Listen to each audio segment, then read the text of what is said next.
English నేర్చుకుని అనర్గళంగా మాట్లాడాలనుకుంటున్నారా? అయితే వెంటనే కాల్ చేసి రిజిస్టర్ అవ్వండి. నమస్తే రమగారు. నమస్తే జయ. రమగారు, కొంతమంది మనుషులు సహజంగా మనిషి లక్షణం అంటారు మీరు. కొంత సంపాదన కానీ, కొంత పేరు కానీ, పదవులు కానీ వచ్చిన వెంటనే మనుషుల్లో విపరీతమైన మార్పు వచ్చేస్తుందండి. అప్పటి వరకు ఒకలాగా ఉంటారు, ఆల్ ఆఫ్ సడన్ ఒక్క రోజులో మారిపోతారు. అడుగులు నేల మీద ఉండవన్నమాట, మధ్యలో నడుస్తూ ఉంటారు. శాంతం ఆకాశంలోకి వెళ్ళలేకపోయినా కూడా ఎదుటి వారికి తెలిసిపోతూ ఉంటుంది. ఏంటి వీళ్ళలో ఇంత మార్పు వచ్చేసింది? డబ్బు తీసుకొచ్చిన మార్పు, లేకపోతే పదవి తీసుకొచ్చిన మార్పు అనుకుంటూ ఉంటాం కదండి. అవును, కానీ ఆ లక్షణం మంచిది కాదేమో అనిపిస్తుంది నాకు. మంచో చెడో ఇక వాళ్ళ అది రకం మధ్యలో అంతే. వచ్చిన వాళ్ళు మరీ ముఖ్యంగా మరీ మారిపోతుంటారు. ఎక్కువ. అవును, సహజంగా ఉన్న వాళ్ళు ఎప్పుడు నార్మల్ గానే ఉంటారు, ఉంటారు. గొప్పలు చెప్పుకోరు. అంటే సార్లు వాళ్ళు ఎలా అలా కాదు, మూతులు నేతులు ఇదే గొప్పలు చెప్పుకుంటూనే ఉంటారండి. అంటే అలా కాదులే జయ. ఇప్పుడు సహజంగా వాళ్ళ తీరు ఏదో, కొంతమంది అలాగే ఉంటారు. కొంతమంది ఇలా మధ్యలో వచ్చిన వాళ్ళు అలా డౌన్ టు ఎర్త్ ఉండలేకపోతాను. నడమంత్రపు సిరి నరాల మీద పుండు అంటారు, ఆగనివ్వదు అనమాట. అది వెళ్ళి నేల మీద ఉండనివ్వదు. ఇక అంతే సంగతి. కొంతమంది తీరు చెప్పలేకపోతాం. అది మంచిగా చెడా అంటే దాని మీద డిస్కషన్ పెట్టలేం మనం. వాళ్ళ తరహా అది. కొంతమంది చూడు ఎంత వచ్చినా ఏమొచ్చినా మాట కూడా ఇసిరేస్తారు రమ్మగారు. ఇస్తారు. అది సరే, మంచో చెడో వదిలేద్దాం. అవును, వాళ్ళ మంచి వాళ్ళకే ఉంటది, వాళ్ళ చెడు వాళ్ళకే ఉంటది. కానీ మాట ఇసురు అనేది ఎదుటి వాళ్ళకి చాలా బాధ అనిపిస్తుందండి, కాదంటారా? అవును. ఏదో వీటికి నడమంత్రం అనుకుంటారు. అంతే. వాడితో పని ఉన్నప్పుడు ఇంకేం చేయలేరుగా, చచ్చినట్టు వాడి దగ్గరే చెప్పలేకపోతాం కదా. దీని మీద ఒక మంచి కథ ఉంది, చెప్తాను జయ. మన పాతకాలపు గాథల్లో చాలా కథలు చూస్తాం మనం. సినిమాల్లో కూడా ఓ ముగ్గురు నలుగురు అన్నదమ్ములు ఉన్నారనుకో, ఒకడు చాలా మంచివాడు, ఒకడు చాలా తెలివైన వాడు అలా కనపడతారు. పెద్దవాడు చాలా మంచివాడు, మిగిలిన వాళ్ళంతా స్వార్థపరులు. లేదా పెద్దవాళ్ళంతా అదో రకంగా ఉంటారు, ఆఖరి వాడు చాలా బుద్ధిమంతుడుగా ఉంటాడు. వాడు బేసిక్ చెడ్డవాడిగా కనపడతాడు, కానీ చివరికి వాడు మంచివాడిగా టర్న్ అయ్యి కనపడతాడు. నువ్వు ఏ సినిమా కథలు తీసుకో ఇలాగే ఉంటాయి. పెద్దవి చిన్నవి సినిమాలు తేడా లేవు, పాతవి కొత్తవి కూడా. అలా ఉండకపోతే మనం యాక్సెప్ట్ చేయలేము, మనసుకు కూడా నచ్చదు. హ్యాపీ ఎండింగ్ ఉండాలి కదా మనకి. సాధారణంగా స్వార్థపరులు ఉన్న ఇంట్లో మంచి వాళ్ళు ఉండేందుకు అవకాశం లేదు. అందరూ అలానే ఉంటారంటారా? డెఫినెట్ గా. పై వాళ్ళంతా స్వార్థపరత్వంగా ఉంటే చిన్నవాడు అదే కదా నేర్చుకుంటాడు జయ. అవునా కాదా? లక్షణాలు మారవంటారా? మారవు. అవన్నీ సినిమాటిక్, ఓన్లీ స్టోరీస్ లో ఉంటాయి అవి. వీళ్ళకు కూడా ఎంతో కొంత స్వార్థం ఖచ్చితంగా ఉంటుంది.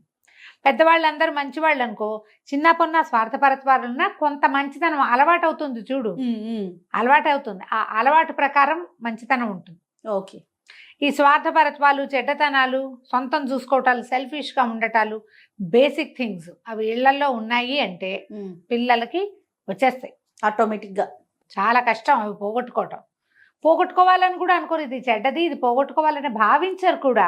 వాళ్ళకి క్యాజువల్ గా ఉంటుందేమో. క్యాజువల్ గా ఉంటుంది. పూర్వం అంటే ఒక పల్లెటూరులో ముగ్గురు అన్నదమ్ములు ఉండేవారు. వాడు సూర్యవర్ధనుడు, చంద్రవర్ధనుడు, బాలవర్ధనుడు. సూర్యుడు, చంద్రుడు, బాలుడు అని పిలుచుకునేవాడు. అయితే వీళ్ళకి ఏమి ఆస్తి స్వాస్తి ఏం లేదు. అమ్మా నాన్న చిన్నప్పుడే పోయారు. ఒక పెద్ద మామిడి చెట్టు ఉండేదట. అది శాఖోపశాఖలుగా అన్ని పక్కలకి వెళ్ళిపోయి ఉండేది. అయితే వీళ్ళు ఏం చేశారట, కొంచెం పెద్దవాళ్ళు అయ్యాక, అంతకుముందు నాన్న ఉండగా ఏదో పెంచి పోషించేవాడు, చిన్న పన్న పనులకు వెళ్ళేవాళ్ళు. సీజన్లో కొంచెం మార్చి, మన ఏప్రిల్ ఫిబ్రవరి నుంచి మామిడి చెట్టు విపరీతంగా కాసేదట. కొమ్మల్ని పంచుకున్నారు. ఈ వైపు కొమ్మలు నీవి, ఈ వైపు కొమ్మలు అవి, ఆ వైపు కొమ్మలు వాడివి అని. ఇద్దరు ఒకవైపు కాయలు కోసి పట్టుకెళ్ళి అమ్మకానికి వెళ్తారు. ఒకటి చెట్టు కాపలాకాయలు. ఎవరు చెట్టు కాయలు కోసేయకుండా. ఎండాకాలం అంతా చెట్టుకి సంవత్సరం అంతా పోషణ చేసి, ఎండాకాలం అంతా కాసిన కాయలు పళ్ళు అమ్ముకునేవాళ్ళు. ఆ డబ్బులు జాగ్రత్త పెట్టుకుని ఏడాదంతా గడుపుకునేవాళ్ళు అనమాట. రోజుకు ఒకటి చొప్పున చెట్టుకి కాపలా ఉండేవాళ్ళు. ముందు చిన్నవాళ్ళిద్దరూ పళ్ళు తీసుకెళ్లారు, పెద్దవాడు కాపలా కాస్తుంటే ఒక ఆయన ముసలైన కొంచెం సాధువు ఫకీర్ లాగా ఉన్నాడు. ఆయన వచ్చి, బాబు ఎండకి చాలా ఆకలిస్తుందిరా నాయన, ఇక్కడెక్కడ నీళ్ళు లేదు, చెట్టు కింద కూర్చుంటానంటే కూర్చోమన్నాడు. ఏదో పొంతలో నీళ్లుంటే కాసిన నీళ్ళు ఇచ్చాడు. చాలా ఆకలిగా ఉందంటే ఏమన్నాడు, ఈ 2 కొమ్మలు మా తమ్ముళ్ళవి, నేను నా కొమ్మ నుంచి కోసిస్తానని తన వైపు నుంచి 4 కొంచెం దోరగా పండినవి, కొంచెం ఆకుపచ్చ నుంచి పసుపు తిరుగుతున్న కాయలు ఉన్నాయి, ఇంకా పచ్చబడలేదు పూర్తిగా, అవి కోసి కత్తి పెట్టి ముక్కలు తరిగి చేతిలో పెట్టాడు. ఆ పండువాకు వచ్చిన ముక్కలు తిని ముసలాయన మంచినీళ్ళు తాగి 1 గంట పడుకుని లేచి వెళ్ళాడు. రెండో రోజు రెండో వాడి వంతు చెట్టు కాపల. రెండో రోజు కూడా ముసలాయన వచ్చాడు. మళ్ళా యథాప్రకారం మంచినీళ్ళు తాగాడు. అబ్బాయి 4 పళ్ళు కోసిస్తే తిన్నాడు. మూడో రోజు ఆఖరివాడి వంతు. ఆఖరివాడు కూడా పళ్ళు కోసిచ్చాడు. కూర్చో తాత, సాయంత్రం మా అన్నయ్య వాళ్ళు వస్తారు, బియ్యం అవి తెస్తారు, మేము అన్నం వండుకుంటాం, అన్నం కూడా తిని వెళ్దుగానే అని పిలిచాడు. ఆయన అన్నాడు, ఒరే మీ అన్నయ్య వాళ్ళిద్దరిని రాని నేను చెప్తాను అన్నాడు. అన్నయ్య వాళ్ళిద్దరు వచ్చాక వాళ్ళతో పాటు అన్నం తిని ఏమన్నాడు, మీరు బాగా మంచి వాళ్ళరా, మీకున్న కాస్తలోనే వచ్చిన వాడికి ఏదైనా పెట్టాలని అనుకుంటున్నారు, మీకు ఏదైనా మేలు చేస్తాను, నాతో పాటు రండి అని ముగ్గురిని వెంబడబెట్టు తీసుకెళ్ళాడు. ఓకే. అట్లా నడుచుకుంటూ నడుచుకుంటూ నడుచుకుంటూ నడుచుకుంటూ పోయారు. ఎక్కడికో నడిచారు. నడుచుకుంటూ వెళ్తుంటే ఒక ఏరు అడ్డం వచ్చిందట. నది, అది ఎక్కడదో ఇటు పక్కకి వస్తుంది. నది దగ్గరకు వచ్చేసరికల్లా పెద్దవాడి కళ్ళు అట్లా నదిలోకే చూస్తున్నాడు. ముసలాయన అడిగాడు, ఏమిట్రా నాయన అట్లా చూస్తున్నావు, నీకు ఇంకా కోరిక కలుగుతుందంటే, ఈ నదిలో నీళ్ళన్నీ పాలైపోతాయి, చక్కగా పెరుగు తోడుపెట్టి మీగడ తీసి వెన్న చేస్తే పాలు అమ్ముకోవచ్చు, పెరుగు అమ్ముకోవచ్చు, వెన్న అమ్ముకోవచ్చు, మీగడ అమ్ముకోవచ్చు, నెయ్యి అమ్ముకోవచ్చు అన్నాడు. అనేసరికల్లా అంతే కదా, తీరిపోతుంది నీ కోరిక, ఇవన్నీ పాలైపోతాయి పోమన్నాడు. ఈ వైపుకి పారే ముక్కంతా పాలేయట. ఇంకా ఈ చిన్న వాళ్ళిద్దరిని వెంబడి పెట్టుకుని ముసలాయన ఇంకా ముందుకు తీసుకుపోయాడు. ముందుకు తీసుకెళ్తే ఒక పెద్ద మైదానం వచ్చిందట. మైదానం నిండా పావురాలే అని. ఇప్పుడు మనం కొన్ని చోట్ల చూస్తాం, పావురాలన్నీ వాళ్ళ నేల మీద పొడుచుకొని తింటూ ఉంటాయి. అవునవును. ఆ పావురాలను చూసేసరికి ఆగిపోయాడట రెండో అబ్బాయి. ముసలాయన అడిగాడు, ఏం ఐడియా వచ్చింది నీకంటే, ఈ పావురాలన్నీ గొర్రెలు అయిపోతాయి, ఇన్ని వేల పావురాలు ఉన్నాయి, ఇన్ని వేల గొర్రెలు అయితే చక్కగా ఉన్ని వ్యాపారం చేసుకోవచ్చు, గొర్రెలు కాసుకోవచ్చు, గొర్రెలు అమ్మితే కూడా లాభం వస్తుంది, అట్లాంటి కోరికలు ఎట్లా తీరుతాయి తాత అంటే, ఎందుకు తీరవరా, పో నీకు ఇవన్నీ గొర్రెలు చేసిస్తాను అన్నాడు. మొత్తం గొర్రెలు అయిపోయింది. గొర్రెలు అయిపోతే సరే మూడో వాడిని వెంబడి పెట్టుకుని ముసలాయన నడవటం మొదలుపెట్టాడు. వెళ్తూ వెళ్తూ వెళ్తూ వెళ్తూ ఉన్నారు. వాడు దేన్ని చూసి ఉద్రేక పట్టల్లా ఉత్సాహ పట్టల్లా కుర్రాడు.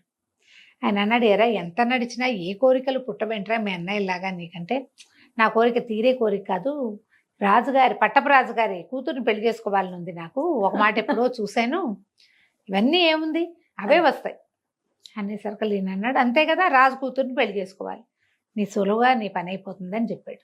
అక్కడి నుంచి ఈయన అన్నాడు, పద నిన్ను రాజుగారి దగ్గర తీసుకెళ్తానని రాజుగారి దగ్గరికి ఈ కుర్రాన్ని వెంబడి పెట్టు తీసుకెళ్ళాడు. మీ పిల్లని వీడికి ఇచ్చి పెళ్లి చేయండి అని చెప్పడానికి.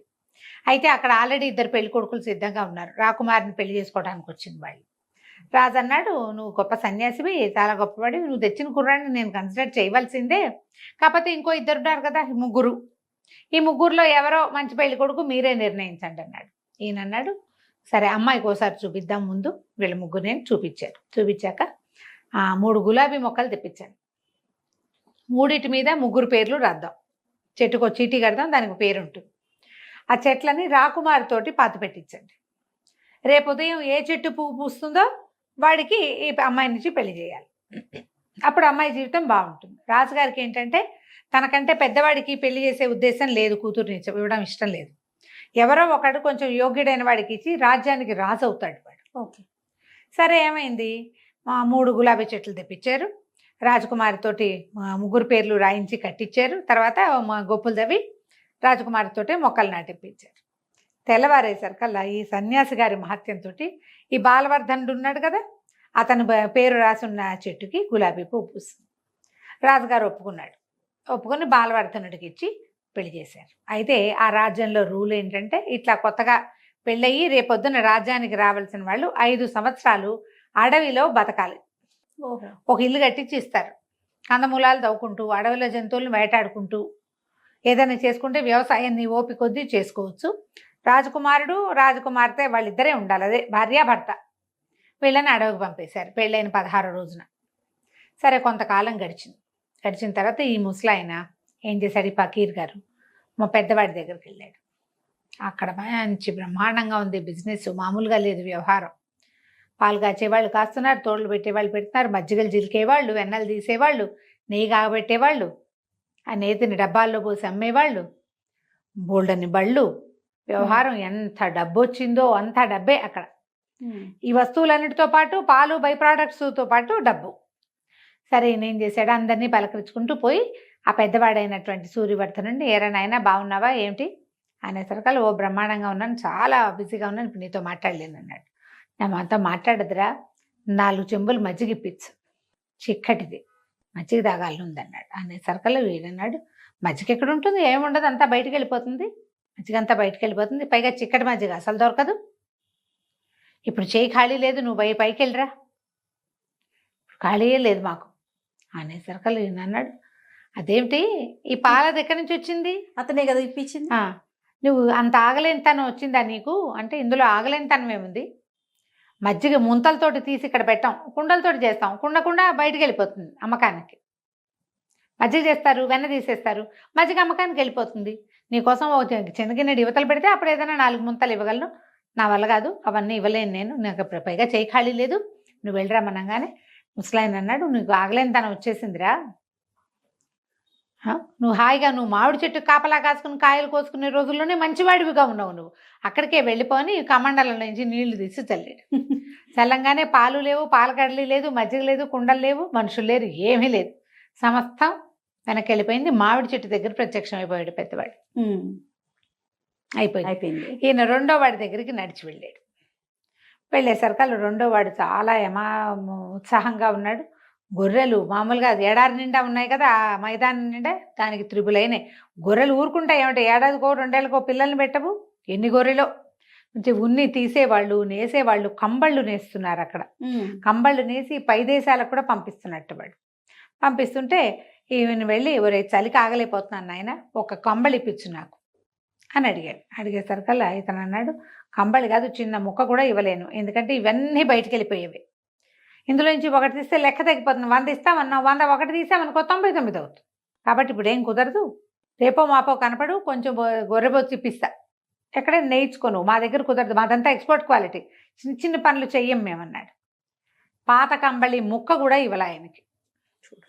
ఇవ్వకపోయేసరికల్లా ఏం చెప్పాడు, సరే నువ్వు కూడా అలాంటి వాడివే, మీరు మామిడి చెట్టు కాపలాకే పనికొస్తారు, అక్కడ ఉండగా మీకు దాన గుణం ఉంది, మీకున్న కాస్తలో పెట్టే గుణం ఉంది, ఇప్పుడు ఎంత వచ్చినా పెట్టే గుణం లేదు, నీకు మనుషులతో పాటు పెరగవలసింది ఏమిటి, పెట్టు గుణం, అంతేగా, అది పెరగాలి, నీకు పెరగలేదు, నువ్వు వెనక్కి వెళ్ళిపోమని మొత్తం నీళ్ళు చల్లాడు. ఆ మొత్తం గొర్రెలన్నీ మంత్రజలం తగలంగానే పౌరాలు అయిపోయినాయి, ఎక్స్పోర్టు లేదు, ఇంపోర్టు లేదు. ఇంకా రెండో వాడు పోయాడు. ఈయన మూడో వాడి దగ్గరికి వెళ్ళాడు. వీళ్ళు ఒక చిన్న సరస్సు తీరంలో ఒక గుడిసె లాంటిది కాస్త పెద్దదే వేసుకుని భార్యాభర్త ఉంటున్నారు. వీళ్ళని చూడంగానే వాళ్ళు ఏం చేస్తున్నారు, కందమూలాలు దుంపలు తవ్వుకుని ఉడకబెట్టుకుంటారు, కొద్దిగా ఊసబియ్యం అవి దొరుకుతాయి అడవిలో, ఏదో కొంచెం వండుకుంటారు, రకరకాలు చేసుకోలేరు, పనివాళ్ళు గినివాళ్ళు లేరు. ఈ ఫకీరు ఈయన వృద్ధుడు వచ్చేసరికల్లా, వచ్చావో తాత, ఎంతకాలం అయింది నిన్ను చూసేనే, కుర్రాడు బాలవర్ధనుడు ఎదురొచ్చాడు. ఆ అమ్మాయి కాళ్ళకి నీళ్ళు తెచ్చిచ్చింది, ఆకలిస్తుందంటే సరే మేము వండుకున్నాం, మాతో పాటే తిందుగాను నువ్వని.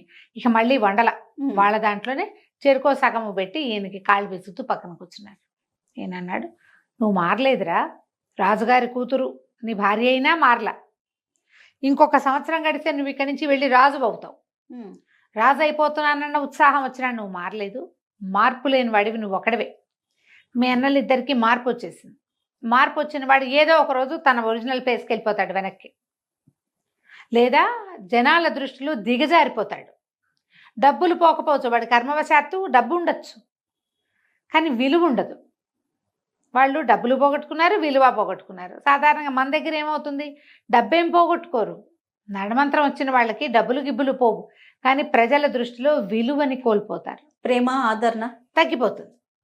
ఆలోచించుకోవాలి ప్రతి వాళ్ళు కూడా. ఇలా మనం ముందుకెళ్ళేటప్పుడు మన ప్రవర్తన లోపాలు ఏమైనా ఉన్నాయా, మనం ఏమిటో ఓవర్గా ప్రవర్తిస్తున్నామా, కొంచెం ఎక్కిపోయామా మనం అనేది ఆలోచించుకుని దాన్ని కొంచెం కట్ చేసుకుంటే మనుషులతో బాగుంటుంది జీవితం. కేవలం డబ్బుతోనే కాదు రమ్మగారు, కొన్నిసార్లు పేరు వచ్చినా కూడా నేల మీద నిలవలేకపోతారు, పదవులు వచ్చినా కూడా నిలవలేకపోతారు రమ్మగారు.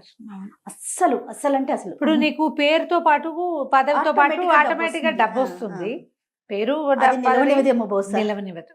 రైట్ రమ్మగారు, నమస్తే. సుమన్ టీవీలో మీ పర్సనల్ అండ్ బిజినెస్ ప్రమోషన్స్ కోసం కింది నెంబర్కి కాంటాక్ట్ చేయండి.